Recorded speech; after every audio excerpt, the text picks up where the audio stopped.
गुजरात शहर में एक लड़का रहता था जिसका नाम उत्कर्ष था, जो 35 साल का था।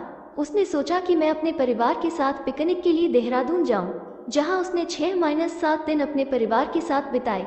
जब वो अपने घर गुजरात आने लगा तो उसका पूरा परिवार गाड़ी में बैठ चुका था और वह भी रास्ते में आते आते रात के 2 बजे बज चुके थे और वो देहरादून के पहाड़ों को पार कर रहा था। तब सड़क एकदम सुनसान पड़ी थी और पूरी सड़क पर सन्नाटा छाया हुआ था।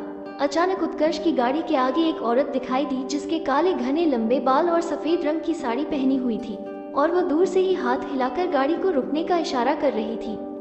औरत को देखकर उसकी माँ ने कहा, बेटा गाड़ी मत रोको, पता नहीं ये कैसी औरत होगी जो रात के समय सड़क पर घूम रही है, क्या पता ये कोई लुटेरन हो या फिर कोई बुरा साया।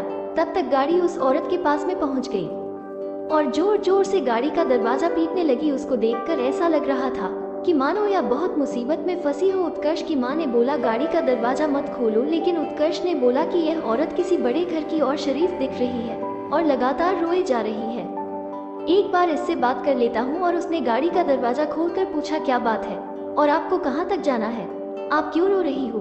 तब औरत ने बोला कि मेरी गाड़ी खाई के नीचे गिर गई है और उसमें पीछे वाली सीट पर मेरी छोटी बेटी फंस गई है, कृपया आप मेरी मदद करो। इतना सुनकर उत्कर्ष खाई की तरफ दौड़ा और उसके पीछे उसका पूरा परिवार भी दौड़ा। उत्कर्ष सड़क के नीचे खाई में उतरा और गाड़ी का दरवाजा पीटने लगा, लेकिन दरवाजा नहीं खुल रहा था। उसने किसी तरह की ईंट से पीटकर गाड़ी का कांच तोड़ दिया और लड़की को उतार लिया।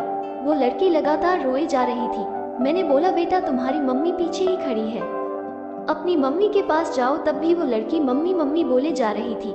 फिर मैंने उसको अपनी गोदी में उठा लिया और ऊपर आने लगा। तभी मेरी निगाह गाड़ी के आगे वाली सीट पर गई। शीशे के अंदर कुछ धुंधला धुंधला सा दिख रहा था। मैंने वो भी कांच तोड़ा तो देखा आगे वाली सीट पर एक औरत बैठी हुई थी, जिसका माथा फूट गया था, खून बहुत सारा निकल रहा था और वो मर चुकी थी। तब मैंने पीछे मुड़कर देखा कि वो औरत वही है। तब तो मेरे होश उड़ गए और तभी मेरा परिवार इकट्ठा होकर मेरे पास आ गया। ये भयानक दृश्य सबने देखा। जो औरत मर चुकी थी उसी ने हमसे मदद लेकर अपनी बच्ची को बचाया। रात में हमें उसके बाद वहाँ कोई नहीं दिखा। हमने आवाज भी लगाई तो भी वो औरत दोबारा नहीं आई और हम बच्ची को लेकर अपने घर आ गए। अभी तक वो लड़की हम लोगों के साथ हमारे घर में रहती है। उसकी माँ ना तो हमें कहीं दिखाई दी और ना ही कभी परेशान किया। आशा करती हूँ कहानी आपको पसंद आई होगी। चैनल पर नए हैं तो सब्सक्राइब करना ना भूले। धन्यवाद।